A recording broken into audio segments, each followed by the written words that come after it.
to share some information about celebrity endorsement.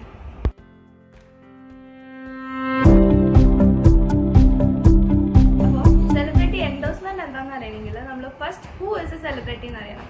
A celebrity is someone who is a renowned public figure famous for their attractiveness, talent, expertise and credibility. ഇപ്പം Malayalam movie industry പറയുകയാണെങ്കിൽ അതിൽ സെലിബ്രിറ്റീസിൽ first role നിൽക്കുന്നതാണ് Mammootty and Mohanlal. Celebrities എന്ന് പറയുമ്പോൾ movie industry മാത്രമല്ല നമ്മൾ പറയുന്നത്. ഇപ്പം സ്പോർട്സിൻ്റെ കേസിലാണെങ്കിൽ സച്ചിൻ ടെണ്ടുൽക്കർ, MS ധോണി, വിരാട് കോഹ്ലി, ലൈക്ക് ബിസിനസ്സിൻ്റെ ഫീൽഡിലാണെങ്കിൽ മുകേഷ് അംബാനി, രതൻ ടാറ്റ, അങ്ങനെയാണ് വരുന്നത്. അപ്പോൾ ഇനി what is endorsement? It is a public declaration of support for a person, product or service. അങ്ങനെയാണെങ്കിൽ celebrity endorsement is a marketing strategy whose purpose is to use one or multiple celebrities to advertise a product or service. Why we are using celebrity endorsement?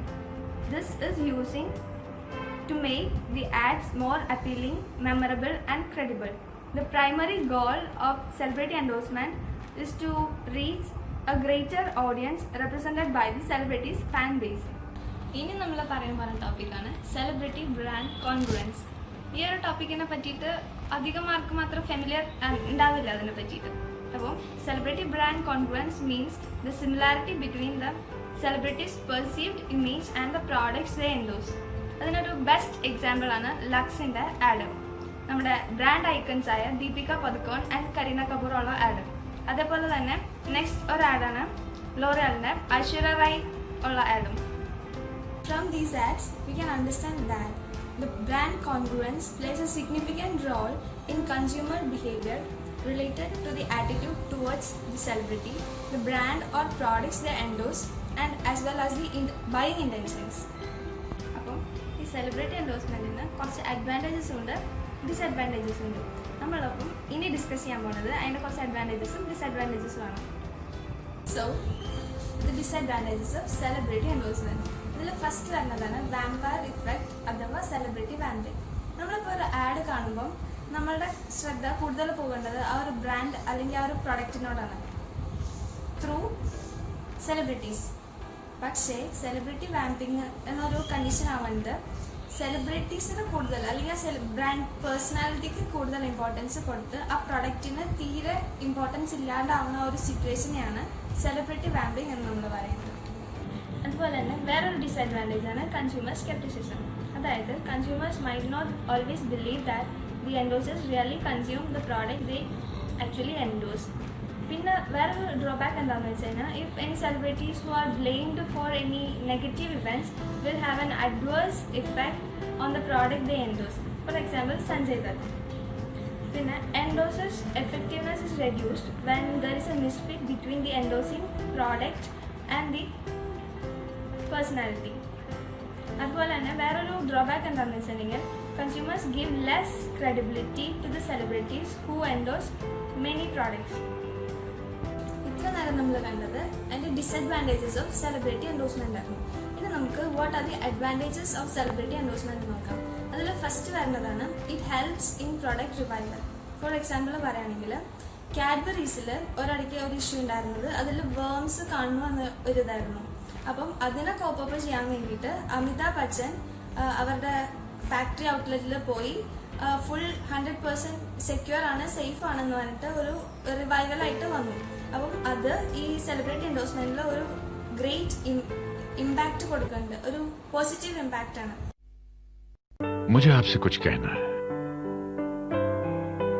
जिस काम में मनुष्य की अंतरात्मा उसके साथ ना हो, उस काम को करने से उसे सब कुछ मिल सकता है, मन की शांति नहीं मिल सकती. इसलिए जब कैडबरी वालों ने मुझे कहा कि उनकी बात मैं आप तक पहुंचाऊं, तो 55 सालों से कैडबरी खाने वाला मैं भी थोड़ा सा हिचकिचाया. मैंने उनसे एक सवाल पूछा कि क्या इसके बाद मैं चैन की नींद सो पाऊंगा या नहीं. तो जवाब में वो मुझे अपनी फैक्ट्री ले गए और मुझे अपनी इंटरनेशनल टेक्नोलॉजी, अपने कड़े क्वालिटी कंट्रोल्स और डबल प्रोटेक्शन पैकेजिंग दिखाई. आजकल मैं बड़ी चैन की नींद सो रहा हूँ। अब आपकी फेवरेट कैडबरी डेयरी मिल्क नए प्योरिटी सील्ड पैक में। അതുപോലെ തന്നെ വേറൊരു അഡ്വാൻറ്റേജ് എന്താണെന്ന് വെച്ചിട്ടുണ്ടെങ്കിൽ celebrity can enhance the brand equity. Then celebrity can also add a new dimension for the brand. Then it influences the consumer purchase intentions. അതുപോലെ തന്നെ celebrity is able to build a brand credibility in a short period of time. അതുപോലെ തന്നെ consumers attitude towards a brand can be changed or affected by the celebrity who's endorsing the ads. ഇതിനോട് relate ചെയ്ത് നമ്മൾ അടുത്തൊരു topic പറയാൻ പോകുന്നതാണ് multiple brand endorsement. അത് കേൾക്കുമ്പോൾ തന്നെ നമുക്കറിയാം അതെന്താണ്. അതായത് ഒരു സെലിബ്രിറ്റി ഒന്നിൽ അധികം ബ്രാൻഡിനെ എൻഡോസ് ചെയ്യുന്നതിനെയാണ് മൾട്ടിപ്പിൾ ബ്രാൻഡ് എൻഡോഴ്സ്മെന്റ് എന്ന് പറയുന്നത്.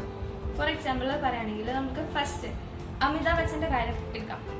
അമിതാഭ് ബച്ചൻ്റെ നോക്കുമ്പോൾ തന്നെ നമുക്ക് ഫസ്റ്റ് വരുന്നതാണ് ജസ്റ്റ് ഡയൽ, അതുപോലെ തന്നെ കല്യാൺ സിൽക്സ്, മുത്തൂറ്റ് ഫിൻകോപ്പ്, അങ്ങനെ കുറേ കാര്യങ്ങളിൽ ആളെ കാണാൻ പറ്റും. മൾട്ടിപ്പിൾ ബ്രാൻഡ് എൻഡോഴ്സ്മെന്റിന് അങ്ങനെ അത്ര വലിയ അഡ്വാൻറ്റേജ് ഒന്നുമില്ല. പക്ഷെ ഇതിന്റെ മെയിൻ ഒരു ഡിസഡ്വാൻറ്റേജ് ഉണ്ട്. നമ്മളിപ്പം ഒരു ആളെ തന്നെ പല പല ആഡിൽ കണ്ടു കഴിഞ്ഞാൽ നമ്മൾ തന്നെ കൺഫ്യൂസ്ഡ് ആയി പോകും. അയ്യോ, ഈ പുള്ളി ഏതിലായിരുന്നു, ആ ആഡിൽ കണ്ടതാണല്ലോ, ഈ ആഡിൽ കണ്ടതായിരുന്നല്ലോ, നമ്മൾ തന്നെ ഒരു കൺഫ്യൂസ്ഡ് സ്റ്റേജിലായി പോകും. So this is the disadvantage of multiple brand endorsement. ഇനി നമുക്ക് കുറച്ച് ഫൺ ഫാക്ട്സിലേക്ക് പോകാം. അതായത് ഈ ബ്രാൻഡ് എൻഡോഴ്സ്മെന്റിൽ ഹൈ പെയ്ഡ് ആയിട്ടുള്ള സെലിബ്രിറ്റീസ് ആരാണെന്നും എങ്ങനെയൊക്കെയാണെന്നും നമുക്ക് നോക്കാം.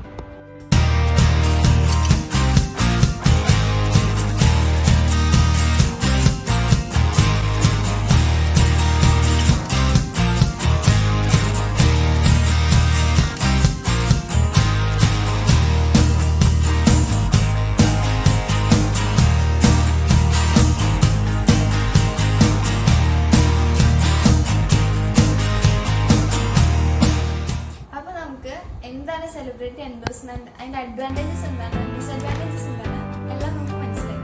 So this I conclude.